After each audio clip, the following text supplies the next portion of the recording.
একসাথে আমরা দুজন একসাথে আমরা দেখি 100টা আর ছবি হয়ে গেছে দেখা, অনেকগুলি ছবি দেখা মোটামুটি হয়েছে। রোজই বাড়তে দেখি। হ্যাঁ, বিবি পায়রা অ্যাকচুয়ালি অনেকদিন ধরে যখন থেকে সিনেমাটা শুরু করেছে অর্জুন, তখন থেকেই আমরা জানি প্রজেক্টের ব্যাপারে।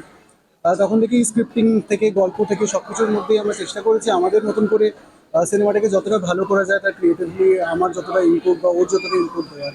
সো ফাইনালি ছবিটা মুক্তি পাচ্ছে, আর আজকের ডেটে যেখানে খুব কম সিনেমা হল অবধি পৌঁছতে পারছে, সেখানে আজকে খুব ভালো একটা প্রডিউসারের ইনিশিয়েটিভ বিবি পায়রা রিলিজ করছে। I am very happy for Arjun, অর্জুনের প্রথম ছবি আমার সাথে।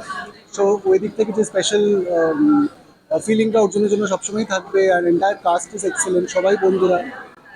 হ্যাঁ, একদমই তাই। অর্জুনদার ছবি সবসময় আমাদের জন্য খুব স্পেশাল, কারণ অর্জুনদার প্রত্যেকটা ছবির পেছনে একটা, মানে সেটা অর্জুনদার নয়, মানে আমাদের সব ডিরেক্টরদেরই, কিন্তু যেহেতু অর্জুনদা ইজ ভেরি ক্লোজ, তো ওর প্রত্যেকটা ছবির যে লড়াই রয়েছে সেটা আমরা খুব কাছ থেকে জানি। এবং এর আগে ডিপ ফ্রিজ ন্যাশনাল অ্যাওয়ার্ড পেয়েছে, এবং তারপর এটা প্রথম ছবি রিলিজ।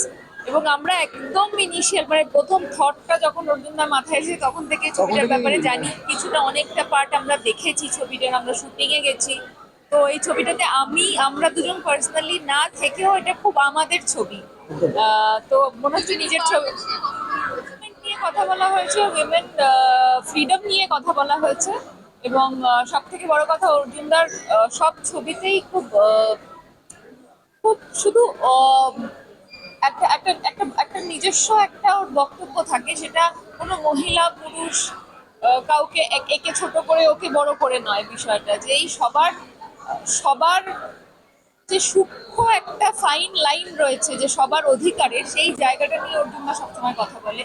ও শুধু মহিলাদের নিয়ে কথা বলছে বা একটা পার্টিকুলার কোনো কমিউনিটিকে নিয়ে কথা বলছে এমন নয়। সেটা আমার ওর ব্যাপারে সবসময় খুব ভালো লাগে।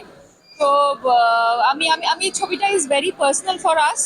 তো আমি চাইবো যে এই ছবিটা মানুষ দেখুক। এবং আমরা তো খুব মানে যখন আমরা পোস্ট প্রোডাকশনের সময় দেখেছি ছবিটা, আমি খুব আনবায়াসলি বলছি, আমি প্রচন্ড এনজয় হ্যাঁ, করেছি। অর্জুনের one of the finest works. One of the finest work. তো আমি চাইবো যে লোকে এটা, মানে আমি জানি খুব কঠিন একটা পরিস্থিতি চলছে, সবার খুব মন খারাপ রয়েছে, আমাদেরও খুব মন খারাপ। ইভেন এই ছবিটার যারা মেকার্স তাদের সবাই আমরা খুব পার্সোনালি এফেক্টেড অনেক কিছু নিয়ে। কিন্তু তারপরেও একটা ছবির পেছনে তো অনেক রক্ত, ঘাম, চোখের জল, অনেক কিছু থাকে। তো সেইটা আই গেস যে, এবং আজকে যদি যে মানুষটার জন্য আমাদের এত মন খারাপ, রাহুলদাও যদি থাকতো সেও চাইতো, বা রাহুলদা যদি আমাদেরকে কোথা থেকে দেখে সেও চাইবে যে এত কষ্ট করে যারা ছবিগুলো বানাচ্ছে তাদের ছবিগুলো এসে দর্শক হলে দেখুক। তো সেইটুকুই বলার। হয়তো অনেক, মানে আমরা যতটা প্রমোশন করার কথা ছিল সেটা করা যায়নি, অনেক কিছুই হয়নি এই পুরো সিচুয়েশনের জন্য, কারোর সেই মানসিকতাও নেই। কিন্তু আমি চাইবো যে এই পরিশ্রমটা যেন বৃথা না যায়, এবং দর্শক যাতে এইটুকু সাপোর্ট। সেটা তো দেখো খুবই আনফর্চুনেট, মানে এমনিতে দেখো আমাদের কিন্তু কোনোদিনই আমাদের আর্টিস্টরা বা টেকনিশিয়ানদের কারোরই খুব একটা কাজের কোনো গ্যারেন্টি নেই। আজকে এই কাজ, এই ইস্যুটার জন্য বন্ধ হচ্ছে, সত্যি অনেকগুলো মানুষের কাজ যাবে, অনেকগুলো, খুব হঠাৎ করে এটা একটা জিনিস। কিন্তু এইটা এমনি সময়ও হয়, মানে এমনি সময় অনেক সময় অনেক ধারাবাহিক বন্ধ হয়ে যাবে, আমাদের তো কাজের কোনোদিনই কোনো সিকিউরিটি নেই। কিন্তু আজকে হ্যাঁ, আমি হয়তো মানে ওপর থেকে দেখতে গেলে এতগুলো মানুষের কাজ যাবে, কিন্তু এইটা করতে গিয়ে যদি আমাদের ভবিষ্যৎটা একটু নিশ্চিন্ত করা যায়, তাহলে আমি বলবো যে একটু, মানে ছোট বলিদান দিয়ে যদি আমরা বড় কিছু অ্যাচিভ করতে পারি, তাহলে আমি সেটাকে সাপোর্টই করবো। আর রাহুলদা জাস্টিস পাওয়াটা খুব দরকার।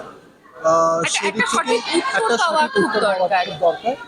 আর যদি সেটা আমরা সবাই মিলে অ্যাজ এ রিজলভ করতে পারি, তো that will be the best thing for everyone, for the entire ইন্ডাস্ট্রির ফিউচারের জন্য।